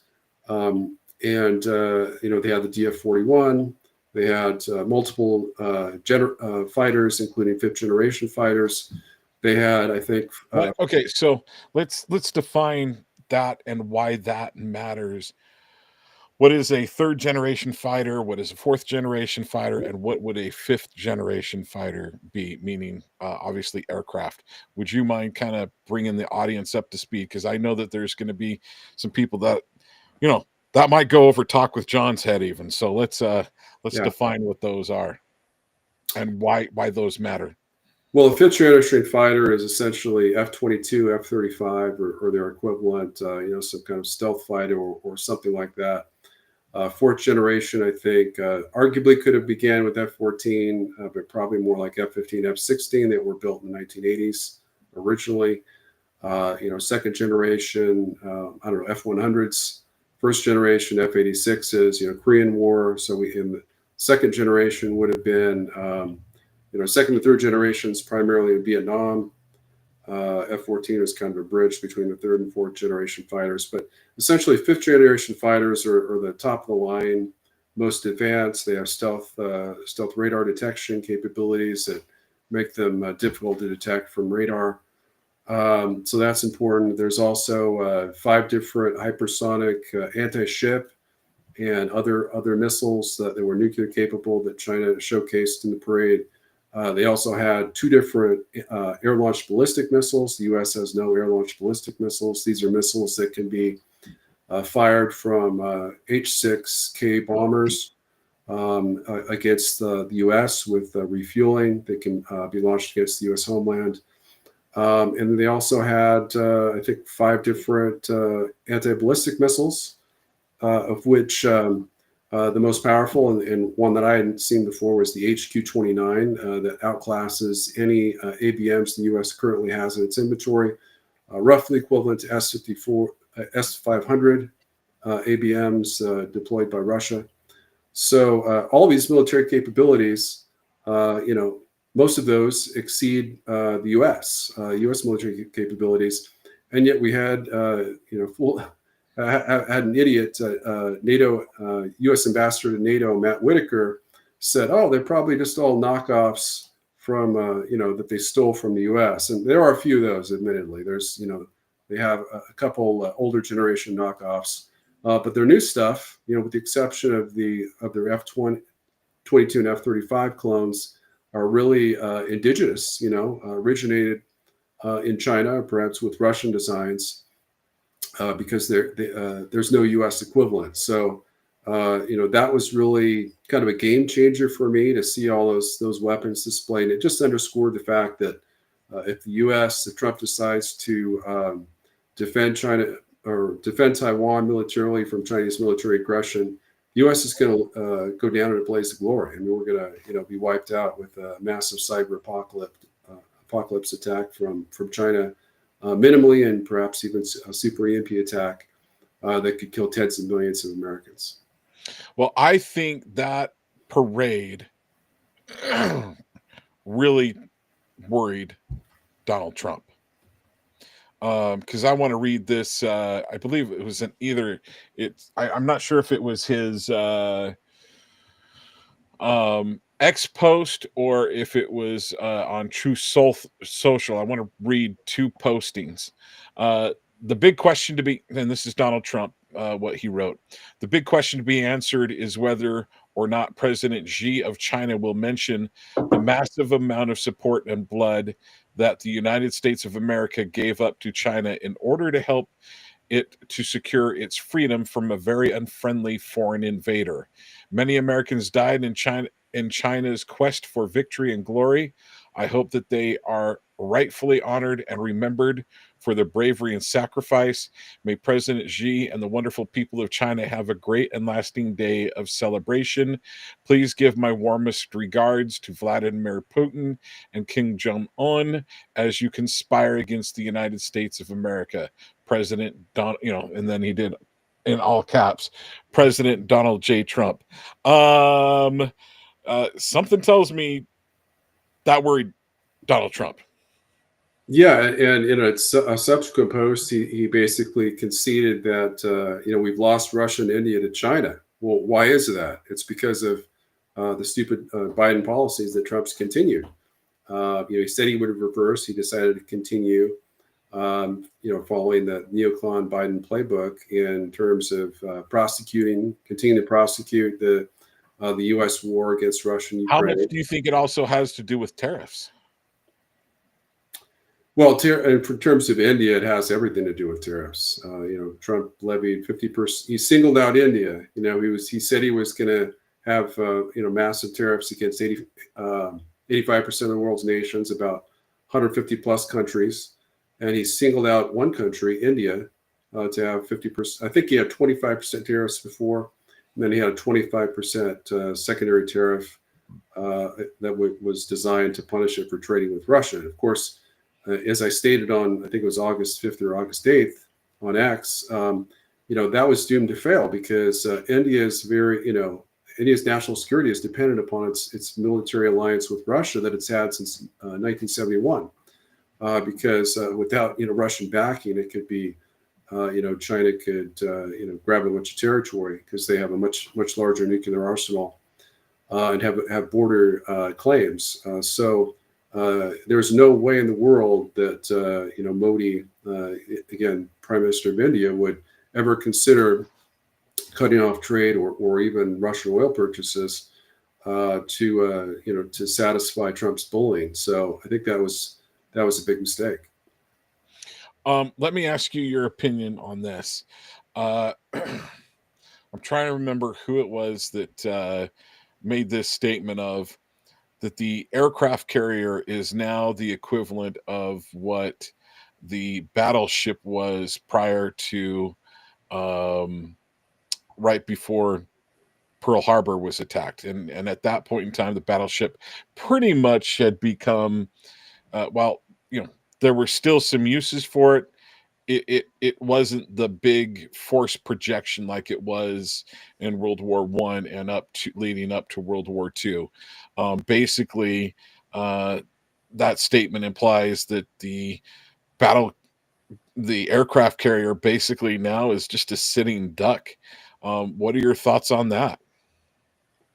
Well, I have mixed feelings about that. There's no ship that's come out that overpowers an aircraft carrier. The problem is the survival rate of an aircraft carrier in a war with China would be near zero. As soon as we crossed into the second island chain, they'd be targeted by, air-launched ballistic missiles, anti-ship missiles that are, 1,500-mile range, and they just wouldn't survive. They'd take them out. Now, the Houthis, they have the capability to hit an aircraft carrier. Potentially, theoretically, they have not hypersonic missiles, but Mach 4 supersonic anti-ship missiles that they could have used. They haven't, but they could have used to target, aircraft carriers in the Red Sea region. We have had one deployed recently. As far as Iran does have a hypersonic, Mach 5 or above anti-ship cruise missiles that they could use to severely damage an aircraft carrier. I think it would take multiple impacts, perhaps 8 or more, certainly at least 6 to sink a carrier. I think I largely agree with that comment. But I think there's still a role for aircraft carriers to play in, kind of a non-World War III environment. If you're going smaller or medium powers, I think aircraft carriers can be quite effective. The problem is that their U.S. military continues to be misused rather, to bomb and attack other countries.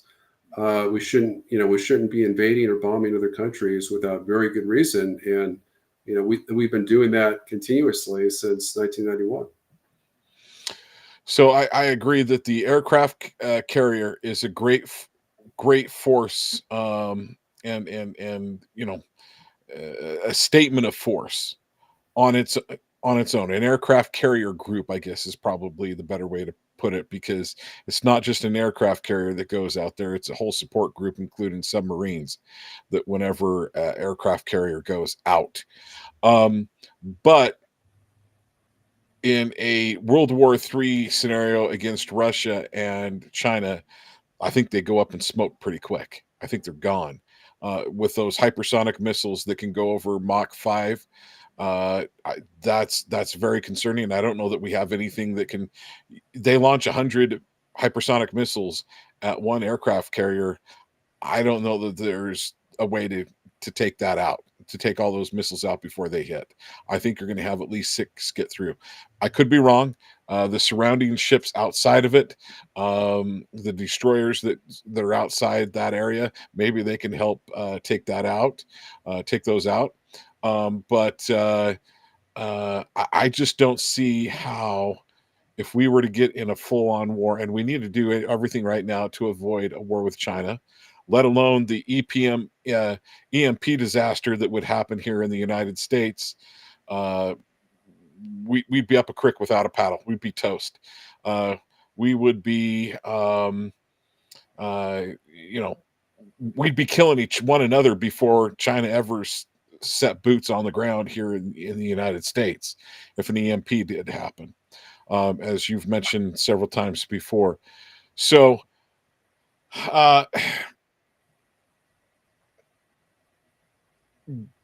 with that, so I wanted to bring up that aircraft carrier. Is there anything that can be done to equalize against China, or are we just? It looks like right now we are against China, we're against Russia, and the question is, are we going to have India on their side as well? Yeah, the number one most important thing to do to equalize against China would be to take Russia off the grand chessboard of great power competition with China. Right now, it's like a chessboard with where the other player has 2 sets of they have twice as many players. There's I don't know how many. I haven't played chess for a long time, but maybe there's 24, maybe there's 12. I think there's maybe 24 or. I want to say there's 8 and 8 on. Okay. Maybe 16. So 8. No, there's 16. I want to say there's 16 pieces per side. Yeah, and so it's basically 32 to 16. So it's basically unwinnable. 2 nuclear superpowers against 1, even if they had nuclear arsenals as modest as ours, they would win. But there are so many ways that they could destroy us, in a World War III scenario. So number one thing to do is Trump needs to do. This is my last article that I haven't mentioned yet. Is he needs to conclude a separate peace with Russia. And that could be done in a single day. And I mean, he's already most of the way there with the framework agreement that he negotiated with Russia, mostly before, but also at the Anchorage summit. And that would entail all of the Russian concessions. It would be the best deal Ukraine could possibly get.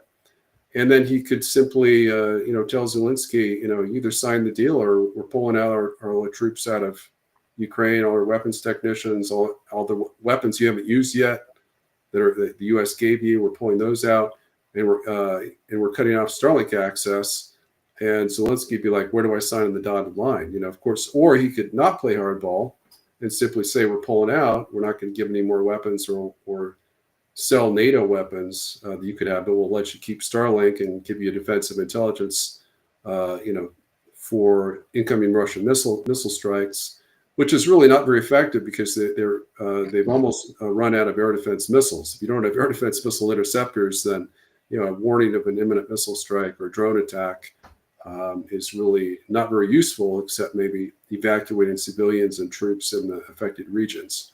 So it's a very simple thing. It's something that Trump could have done on day 1 or probably more realistically week 1 of his presidency. It's what he promised to do, and it's really the only way it's going to happen because we know that Zelensky and the EU have no desire. They're trying to sabotage in every which way Trump's agenda, peace agenda with Russia.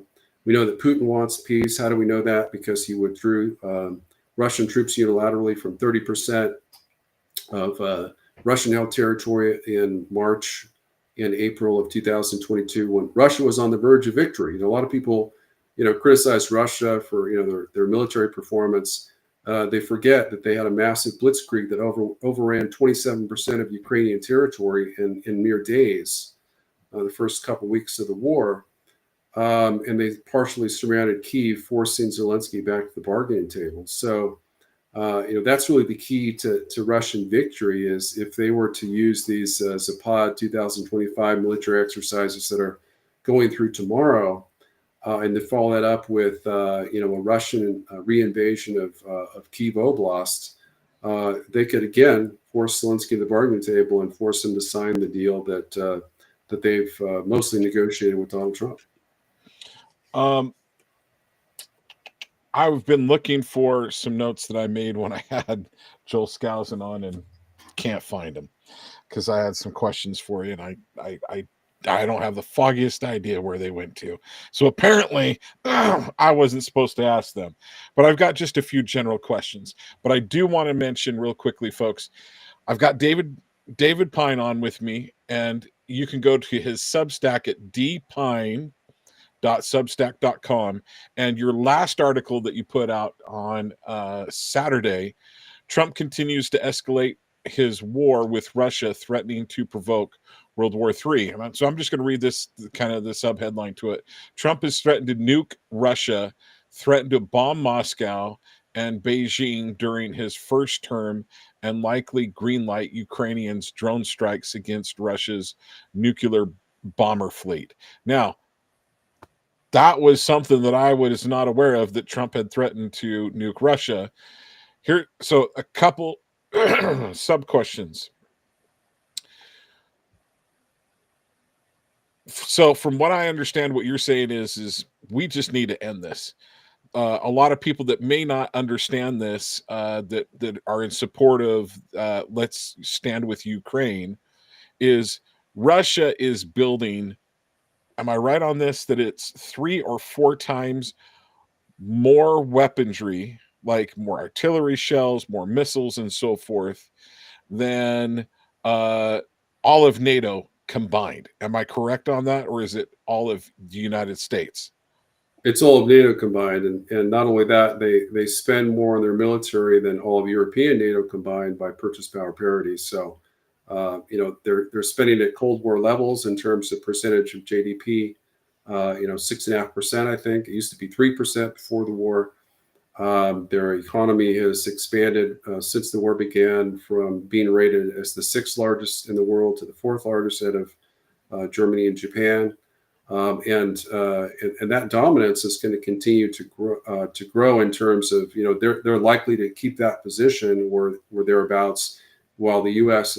economy is rated to go lower. In every area, this war has served as, aside from inflation and interest rates, this war has served to greatly strengthen Russia. Putin's more popular than ever. The war is popular. Ukraine is. This is a big news that I haven't reported in an interview yet, is that it was revealed by Daniel Davis, and he was just repeating Ukrainian Commanding General Syrsky's statement that the Ukrainian military is now outnumbered by Russian forces in Ukraine by 3-1. So what does that mean? Russian troops have been estimated most recently as having 640,000 troops in Ukraine. So if that would mean that Ukraine's entire active duty army is almost down to the size of its pre-war army, which was 200,000. So a little over 200,000, 213,000 to face 3 times as many Russian troops. All Russia would have to do is deploy 213,000 troops, the entire size of the Ukrainian army, to reinvade Kyiv Oblast. And Ukraine's entire military would collapse, and they could occupy nearly a half of Ukraine, all the way to the Dnieper River. But it's, the crazy thing is Putin doesn't want to do that. The Russian army has been inflicting, almost 6-1 casualties. Trump hilariously claimed that Russia was losing 14 times more troops than Ukraine this year alone. In fact, it's the opposite. It's about 6.3-1 in terms of Russian. Where do you think Trump is getting? Do you think Trump was just making those numbers up, or do you think he's being fed bad information? Yeah, Trump unfortunately sometimes just makes things up, with no backing at all. He'll just throw a number out there to try to exaggerate a point. But as recently as January, he admitted the exact number of Ukrainian military deaths that I had been reporting, which is 700,000. So, according to his own statement, 700,000 Ukrainians had died as of January of this year, and now he's claiming it's way, way lower. And he says only 8,000 Ukrainian troops have been killed during the first, I think, 8 months of this year. So that's completely false. Ukraine is losing about 19 to 24,000 troops every month, and that's basically taking new draftees.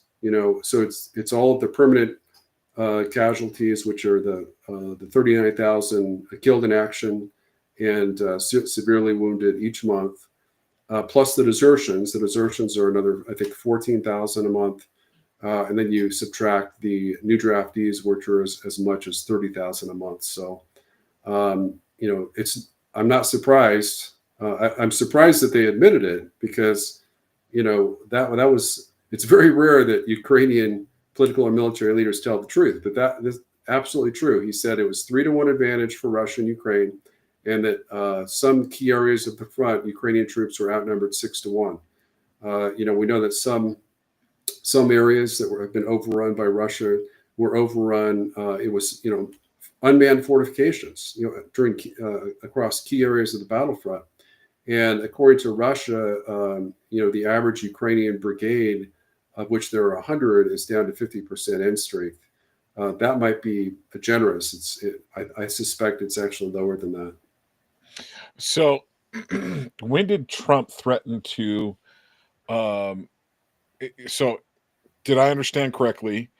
In his first administration, he threatened Putin that he would bomb or have nuclear missile strikes against Russia.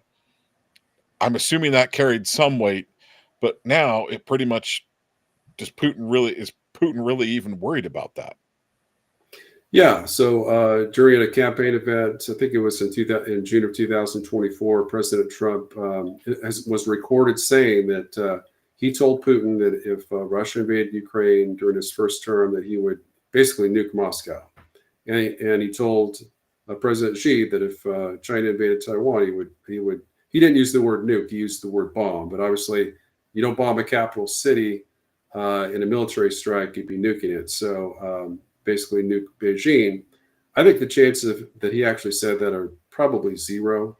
That's another example of Trump, trying to exaggerate. Blustering. This would be an outright false statement. Unfortunately, I don't like accusing the president of making false statements. I think he's great on so many levels. I think he's bloated on foreign policy, but domestic policy issues, he's been doing pretty good.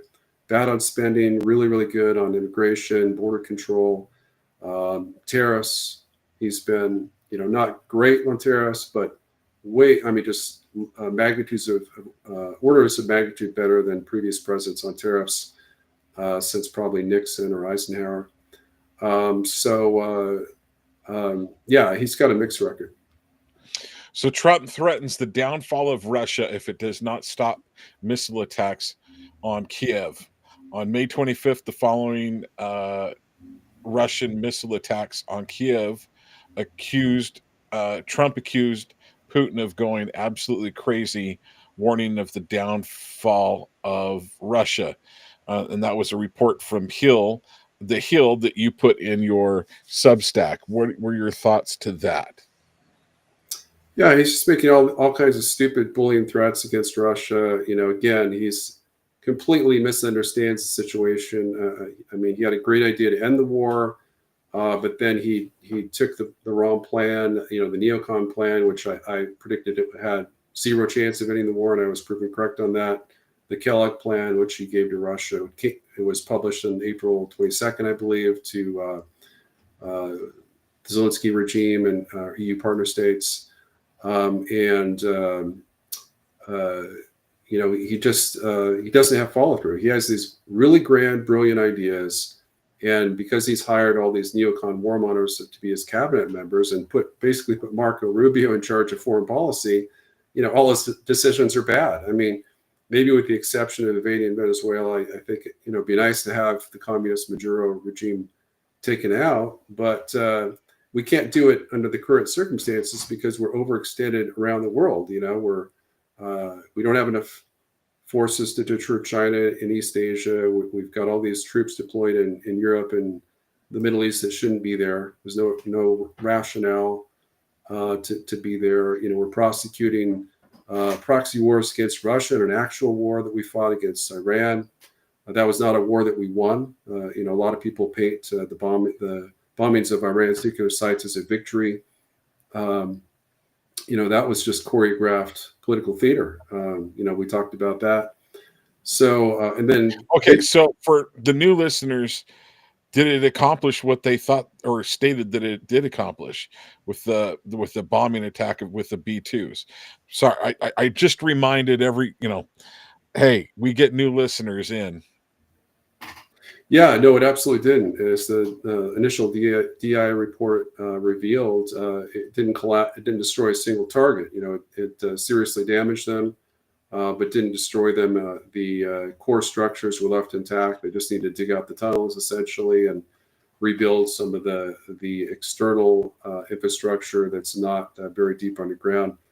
But it's certainly possible that a lot of the centrifuges were damaged. Centrifuges are difficult to withdraw, but Trump gave them 48 hours notice reportedly, and they pulled out all their nuclear scientists so they didn't lose a single person.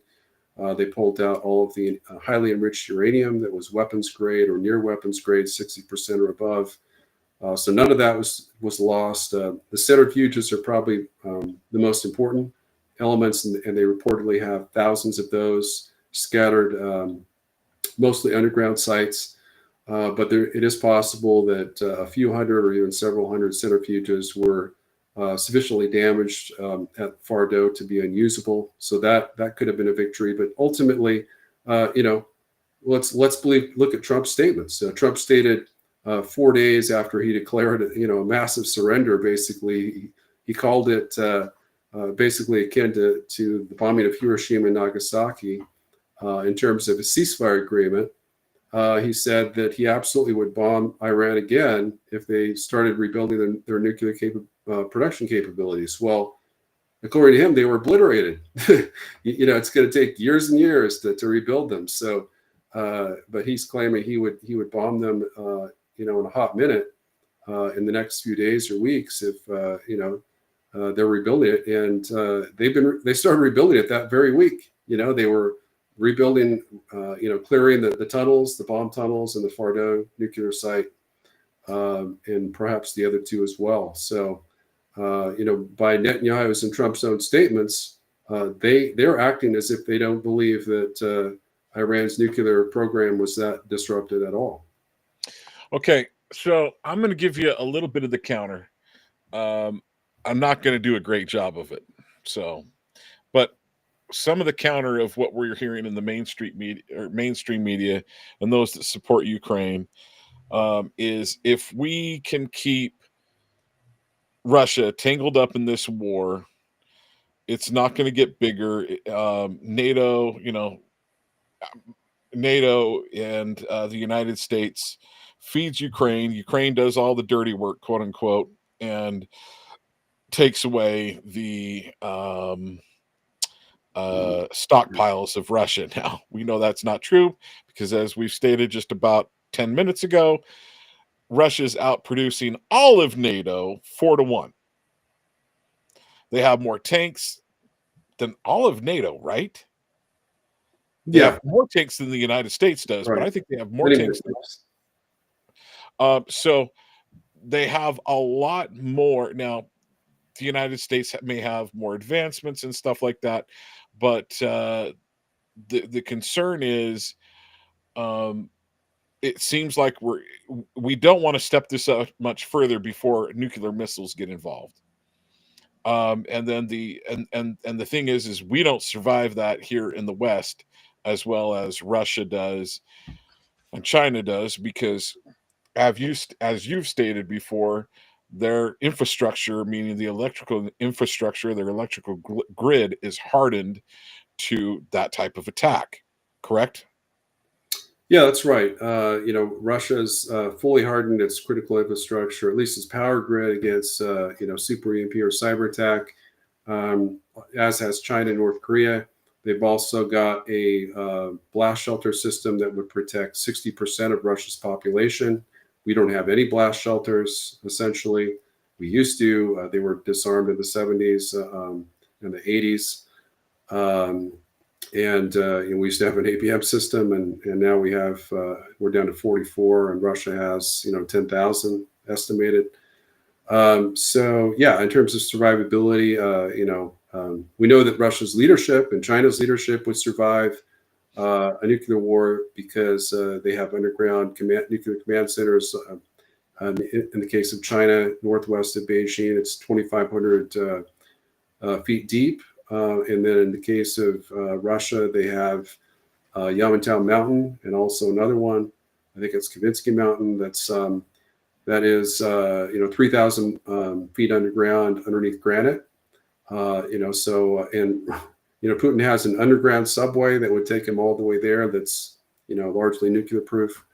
So wow.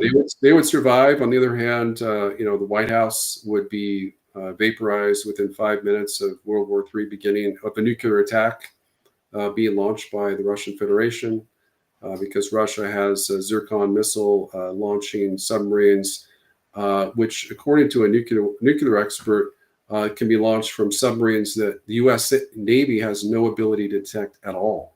And I was shocked to hear that. I didn't realize that Russia had submarines that were essentially invisible.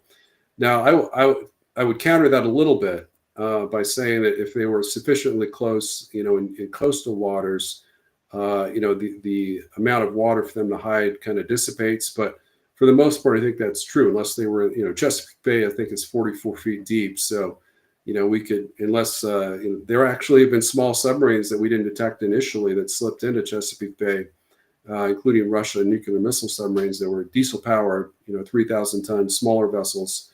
But I got that from the former Assistant Secretary of Defense back in 2021. So, Putin basically threatened Biden that he could destroy Washington, D.C. within 5 minutes using Zircon hypersonic and nuclear missiles fired from submarines before Biden had a chance to get on Air Force One, and likely before he had a chance to press the nuclear button to try to strike back, because, of course, we have PDD 60 that, essentially is what I call launch on impact, where we have to have a nuclear impact confirmed by two different methods of national surveillance, satellites, and also ground-based radars before we're allowed to launch back. And we also have a policy that we can't launch ABMs to shoot down Chinese and Russian nuclear missiles as a matter of official policy of the United States. Okay, something that I want to hit as well. We're getting close to the end of the show. I don't know if you can go a few minutes after 6. I don't want to take you very long because I know you need to get to your family. But there's in your article, you also touch a little bit on Israel. I want to hit that, but I also want to bring up, we're hearing every week. I mean, it's like, and what sucks is it always seems like it's right. It happens on a Wednesday, or a Tuesday evening. Wednesday morning, I wake up and find out, there's Fox or MSNBC or Daily Wire says that over the evening, Putin launches 800 missiles into Kiev or into Ukraine. What's happening there? Are we being sold a bill of goods? Is it they play it as Putin is evilly attacking just left and right poor Ukraine? What's happening? And is there really 800 missiles that are coming in? And is it defensive, offensive? I don't see how it can't be offensive, but what's going on that we're missing? Yeah, it's so funny because Trump criticizes Putin for fighting the war, which Putin tried to end on April 9th, 2022 with the Istanbul peace agreement, in which he committed to withdraw all Russian troops from all of Ukraine's pre-war territory. So if the U.S. Under Biden and if Boris Johnson had vetoed that, there wouldn't be a single Russian soldier on pre-war Ukrainian territory today. There wouldn't be any troops in Zaporozhye. There wouldn't be any troops in Kherson. There wouldn't be any troops in 2/3 of the Donbass region. 70% actually. Russia's fighting a war, and they're going to keep fighting the war until Ukraine agrees to negotiate. To date, Ukraine has refused to negotiate. They're willing to meet with the Russians, but they're not willing to negotiate, and that's very key. And up until the meeting in Anchorage, Trump wasn't willing to negotiate with the Russians. Trump presented an ultimatum, which is the Kellogg Peace Plan, on May 8th perhaps earlier in May of this year. And it was a take it or leave it. It's like, okay, Putin, you accept our ultimatum, our peace terms. We're not going to negotiate. And if you don't accept them, we'll help Ukraine to try to defeat you. And so that's what he's been doing. But Anchorage was different. I thought he was turning the page. I thought he was going to be the president. He promised to be the peace president. It looked like he would be. And then he met with I think it was 3 days later. He met on a Friday, the 15th, with Putin, had a great meeting. He said there's only a couple major points they disagreed on. He took that agreement to the EU and Zelensky and asked them to sign off on it. They refused categorically and under no uncertain terms. And then he met with Zelensky and the EU leaders. And then the following day, on Tuesday, he approved, this massive shipment of 3,550 ERAM missiles, basically showing that he was negotiating in bad faith. How does Russia trust the U.S. when we're negotiating in bad faith? And he's asking Zelensky to bomb Moscow and St. Petersburg on July 4th in a phone call, mere just 1 month after he said he was going to negotiate this grand peace deal with Russia. So is Russia launching that amount of missiles into Ukraine? Yeah, Russia has really built up its drone production. I mean, Ukraine supposedly is building up to 200,000 drones a month. I highly doubt that's the case. It's probably 50,000, maybe 100,000. That's the one area with Russia that they have rough parity. Russia is firing about 800 drones into Ukraine on a daily basis, or it's shown they have that capability. I'm not sure if it's 800 every day, but they fired at 800 at Kyiv. Of course, Trump never talks about the times that Ukraine tried to assassinate Putin with a drone attack on his presidential helicopter. In the Kursk region, they don't talk about the fact that Trump basically authorized, as I've found out, the Ukrainian drone attack against Russia's nuclear arsenal that took out, damaged or destroyed 16% of their nuclear bomber fleet. I mean, just imagine if Russia, a Russian allied Canada, sent trucks. Russian-built drones to take out 16% of our B-2 and B-52 bombers. We'd probably nuke Canada if they did that, and maybe nuke Russia as well. So, we're lucky that Putin hasn't done more. But the idea that Trump has that, Russia isn't allowed to fight the war until Ukraine comes, Zelensky comes to peace deal is ridiculous. He said, he made a statement. I think it was back in July. He said. He was asked, "What side are you on, Mr. President? Is it Russia's side or Ukraine's side?" He said, "Neither. I'm basically on America's side," or he basically said, "I'm neutral. We're just a neutral mediator." Right. And then he signs off on, he tells Ukraine to bomb. He's like, "Volodymyr, could you please bomb Moscow and St. Petersburg?" I mean, this is ridiculous. Can you imagine if it came out that Putin told another country to please bomb Washington, D.C. and New York City with ballistic missiles, cruise missiles, and combat drones, suicide drones? I mean, there would be hell to pay. I agree. Yeah, we are playing beyond a dangerous game. I don't think there's another way to put it. I want to get just your closing thoughts on, because the Middle East. that breaking report from the investigative reporter saying White House sources told him that Trump fears assassination from Israel's Benjamin Netanyahu. You know, it seems like whether that's true or not, it seems like whatever Netanyahu wants, he gets from Trump and, Yeah, and Congress.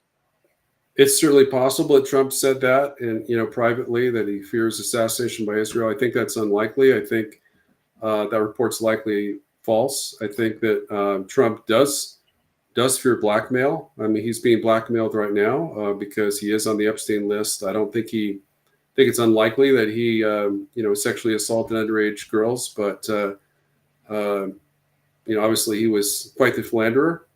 And whatever it is, it's either him being blackmailed, or we know that there's been Republican billionaire donors that are on the Epstein list that likely did assault underage women. And as we mentioned in the last segment, Kash Patel, FBI director, just lied to Congress and said there's no evidence that anyone else committed assaulted those 1,000 girls. It was just Epstein acting alone. There was no Epstein sex ring. It's basically just had a big harem, sex slaves, and they did whatever he wanted them to. But so even why though is Maxwell hundreds of people on his plane list? So why is Maxwell in jail for conspiracy? That's an excellent point. And it was a Biden, Justice Department that had her, I think, imprisoned on that. So yeah, I mean, she obviously was his right-hand woman, and trying to do all those unspeakable acts against girls. I want to throw this in there. I'm not sure when it comes to Epstein who ran who. Meaning Epstein running Ghislaine Maxwell, or was Ghislaine Maxwell running Epstein? And John, you're totally crazy for saying it. Okay, fine, I accept. But her father, Maxwell, I forget his first name, was well known for being an intelligence asset he had intelligence connections in Russia, the United States, CIA, MI6, as well as Mossad. He was he fell off the back of his boat, supposedly his huge yacht, and I believe died in the Mediterranean. Well, he was buried on the Mount of Olives, given basically a hero's burial, and he was a United States citizen. Why would they do that? I think there's just way too much evidence that, and because so he was a Mossad agent. Pardon me. Most likely because he was a Mossad agent. That's my thoughts. And I think Maxwell, his daughter, is probably a Mossad agent as well. And my question is, was she the one that was actually running Epstein? They may have been very happily doing it together. I think they were very happily doing it together. Let me be clear. But she might have been the one that was running it as opposed to Epstein. Don't know. But I just thought I'd give your thoughts there, and any other thoughts when it comes to Israel that you want to bring up real quick. Yeah, this is really my last thought I wanted to bring up is that, well, first of all, I think the White House is Israeli occupied territory. I think you're absolutely right. Netanyahu has been pulling Trump's strings for most of his presidency, telling him what to do and what not to do, ordering him to bomb Iran, obviously keep giving Israel all the weapons, helping to defend Israel with, obviously the fighters and the ABMs that we use, that we need so desperately for the Pacific Theater, wasting those on Israel and of course in the war in Yemen.